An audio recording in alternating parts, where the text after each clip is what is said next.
votre chaîne Ngekor TV. Ngekor TV, c'est une chaîne télémédia bilen gëna djégé. Pour vos reportages, des émissions, couverture médiatique, vos publicités, Ngekor TV indil na len lu bess. Avec une équipe pétrie de talents médiatiques. Ngekor TV, un autre élan de la médiation sénégalaise. Partagez et abonnez sur votre chaîne Ngekor TV.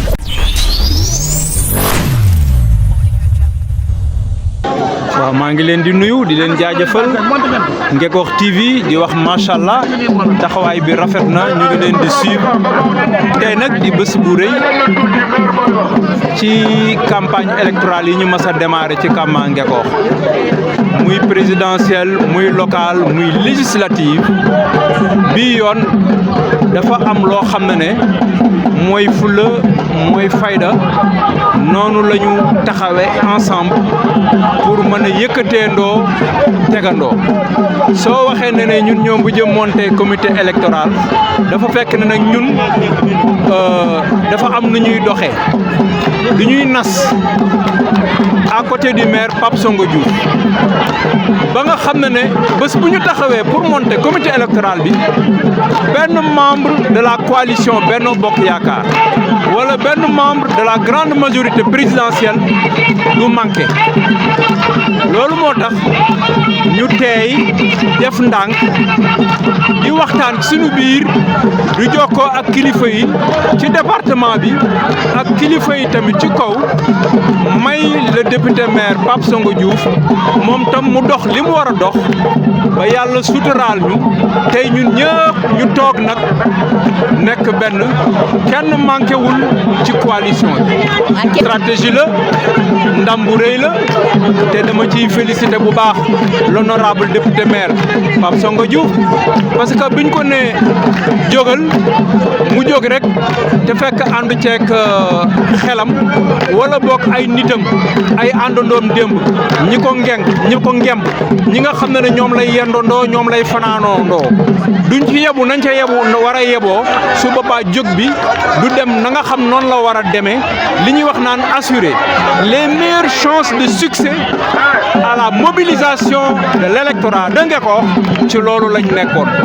léegi nag defe naa liñ doon togg ñor na ndax comité électoral bi mat na kenn manqué wul tey la ñu pare lii monsieur le maire waroon na wax ci média yi par rapport ak situation bi waxal na ko boppam ñun ñi nga xam ne ñun ñoo fi nekk ak moom nekk ay leader ak moom nekk ay naataanoo nekk ay nawle nekk ay doomu ndey nekk ay am di jàmm nekk ci terrain bi nekk des militants à la base di jàppale président de la république Macky Sall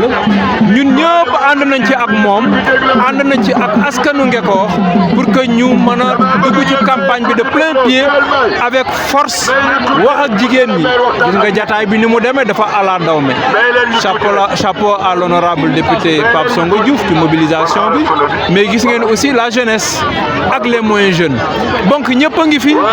jarul may lim les éléments de la grande coalition ñëpp a ngi fi war nañoo mën a monter comité électoral bi ci dal ci teey ci yaatal ci participation ci inclusion comme ça ñu mën a am meilleure chance de succès am suffrage yoo xam ne daawuñu ko am sax démb loolu lañ doon wut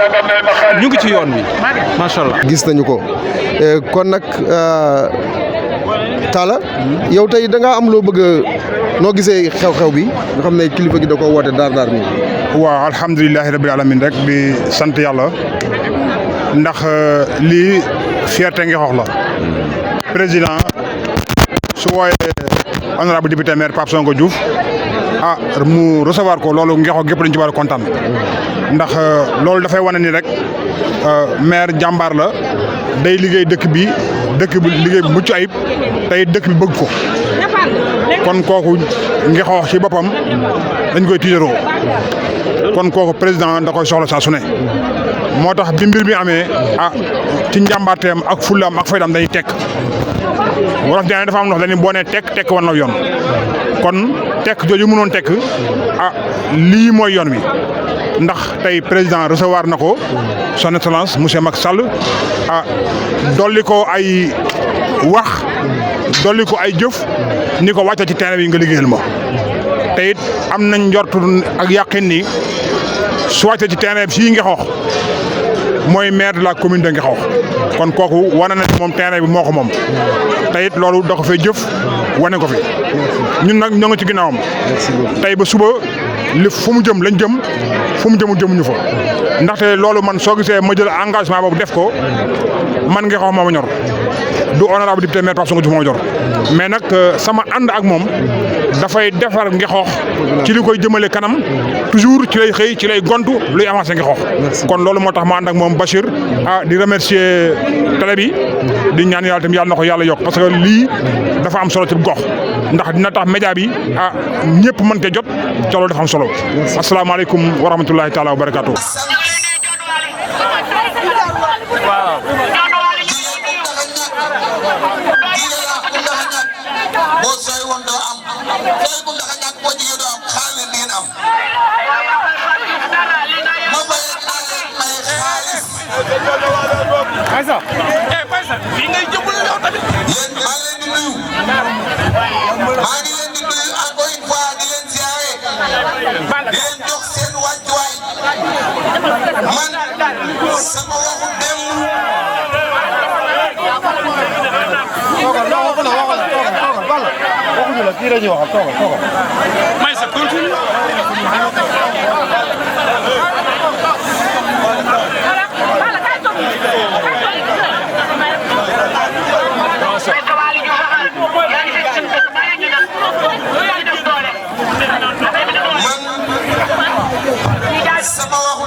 bi président Macky Sall di ñëw fii mënta dajale juróomi nit ñun ñoo ànd woon di ko jàppale ñun nag duñ toog ci garab ba mu am ay doom ñuy wàcc di xalab dañ leen di wax ne leen ndaje mii li ko sabab ñun mën nañu wax ni ci lañ bokk li tax ñu bokk ci mooy bi wax jógee dañu wax bi dox jotee dañu dox bi jóg jotee dañu jóg dañu nekk Ngexoox di liggéey ak président Macky Sall ñu génn ci ay élection locale mu tudd gox ak goxaat li fi xewoon ñëpp xam ko du ñu ñu ciy dellu man nañ ci dellu ba mu jeex te gàcce du ñu am waaye du ko jar ñu xam ne tey li gën ci Ngexoox mooy ñun ñëpp ñu àndandoo yëkkateendoo dóorandoo pour lan pour président am majorité jëmuñ ci yeneen élection ci élection législative lañ jëm ginnaaw bu ñu tànnee ñu am ci lu ñu neex ak lu ñu naqari buñ ko waxee fi ñu ko waxee buñ ko defee ni ñu ko wax li ci des dañuy dem ci l'essentiel mooy que ni jàppale le président Macky Sall ñun fii lañ dëkk ku ne xam na fi ñu dëkk am na mbir yoo xam ne buñ ko defee dañuy xas parce que dara du fen borom si nit du fen borom ma koy wor monsieur le ministre directeur de cabinet président de la République maître Oumar Youm ancien directeur général SNR ancien ministre de collectivité locale ancien ministre de la gouvernance locale du développement et de l'aménagement du territoire ancien ministre de cabinet du président de la République ancien ministre des infrastructures transport et du désenclavement maire de Thiadiaye coordonnateur départemental ñu ngi la jox sa wàccuwaay. Monsieur le ministre El Hadj Oumar Youm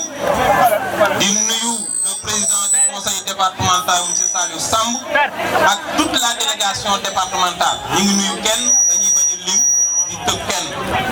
ñu ngi nuyu aussi monsieur le maire de la commune de Ngexoox ak ñi nga xam ne ñoo fi teew ñëpp di ay kilifa di nuyu la jeunesse di nuyu les femmes bàyyiwuñu kenn tey nag dafa nekk bés bu spécial si ñun Ngexoox parce que dañu jëm si li ñuy wax élection législative 2017 bi ñuy dem élection je crois que ni tête de liste départementale ñun lañu ko joxal mu nekkoon honneur si ñun ñu assumé ko monsieur le maire jiite loolu ànd ak ñi mu war a àndal si département bi ñu gagné haut la main mu nekk honneur bu rëy ci ñun Ngexoox ak satisfaction bu rëy ren bu ñu ñëwee ñu defar ay liste départemental monsieur le maire bokku si ñun nga ko waruñoo def problème parce que nag kii taxaw yoroon micro bi di Maguette Diokh 2017 il était dans le même cas te moo jiite woon élection yi ñu topp si ginnaaw donc monsieur le maire li mu def xam na ko parce que fal nañ la nga doxal sa mandat jeex na faluñu la du tax nga ni da ngay ñànki du tax nga ni damay def vote sanction wala damay def leneen kor moomu loolu te wane na ko rencontre ak monsieur le président de la république aussi wane na ko wane na ni borom fit la li mu def ko am fit moo koy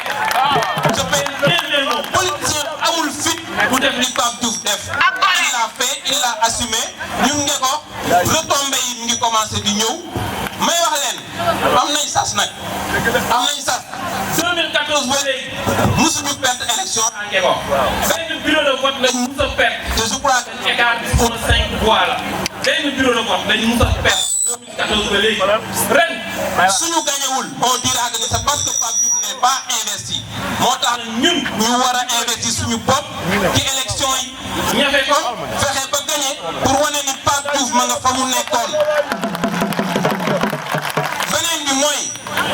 opposition bi lenn lañu bëgg mooy cohabitation ku ko xam di nga xam ni baaxul ci réew mënuñu président bi di gérer pouvoir exécutif opposition di gérer pouvoir législatif loolu baaxul ci réew lu président bëgg a def dañuy dem assemblée ne duñu ko voter su boobaa réew mi moo ciy soox kon ñun nañu bañ loolu du suñu arrangement ñun waa Sénégal amul réew boo xam ne tey cohabitation am na fa jàmm am fa du dem donc nañu ko bañ fexe ba li nga xam ne moo fi nekk muy jàmm ak salaam mu continuer ñu jox le président majorité fii nag Ngeko damay wax les responsables du département fii benn leader moo fi am muy Pape Songo Diouf xam nga lu tax ma wax ko tous les partis politiques yi fi nekk ànd ak moom nekkuñu APR nekkuñu Benno et ils sont derrière lui lu may wax lu leer la waa Khalifa Sall ngi nii toog